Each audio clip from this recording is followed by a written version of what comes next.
8 वकील की सलाह। भारतीय दंड संहिता आईपीसी की धारा 498 के तहत दहेज प्रताड़ना का मामला बहुत गंभीर है और इस प्रकार के मुकदमों से बरी होने के लिए उचित कानूनी कदम उठाने की आवश्यकता होती है। अगर आप गलत तरीके से इस मामले में फंसे हैं तो नीचे दिए गए कुछ कदम आपको बरी वकील की सलाह लें। सबसे पहले एक अनुभवी आपराधिक वकील की मदद लें जो इस प्रकार के मामलों में विशेषज्ञ हो। वकील आपको कानूनी प्रक्रिया समझने और उचित रणनीति बनाने में मदद करेगा। 2 झूठे आरोपों का सामना करने के लिए सबूत जुटाएं। अगर आपके खिलाफ झूठे आरोप लगाए गए हैं तो अपने पक्ष को साबित करने के लिए सबूत इकट्ठा करें। ये सबूत हो सकते हैं आपकी पत्नी और उसके परिवार के साथ संवाद के रिकॉर्ड, जैसे फोन कॉल रिकॉर्डिंग, मैसेज या ईमेल। अगर पत्नी की तरफ से किसी प्रकार की प्रताड़ना का सबूत है तो उसे पेश करें। गवाह जो आपके पक्ष में गवाही दे सकते हैं। दहेज की कोई मांग न किए जाने या पत्नी के साथ अच्छे संबंध होने के सबूत, जैसे कि फोटोग्राफ, वीडियो या अन्य दस्तावेज। 3 एफआईआर की सत्यता को चुनौती दें। यदि एफआईआर झूठी है या उसमें गलत तथ्य दिए गए हैं तो आप एफआईआर रद्द करने के लिए हाई कोर्ट में धारा 4 तहत याचिका दाखिल कर सकते हैं।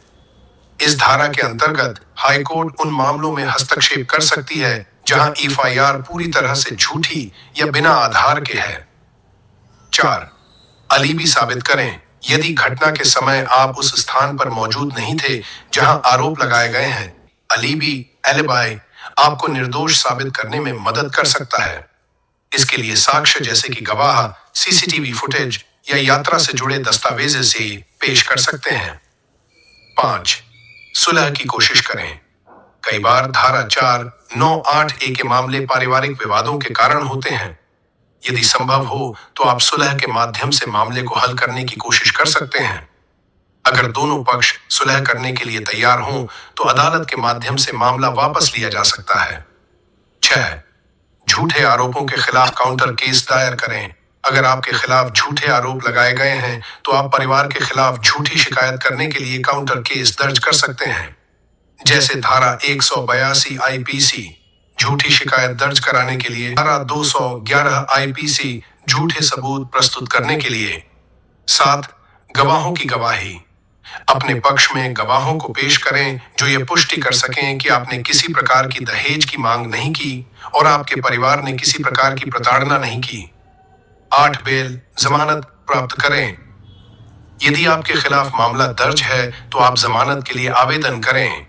धारा 498A के मामले में सहज जमानत एंटिसिपेटरी बेल भी ली जा सकती है।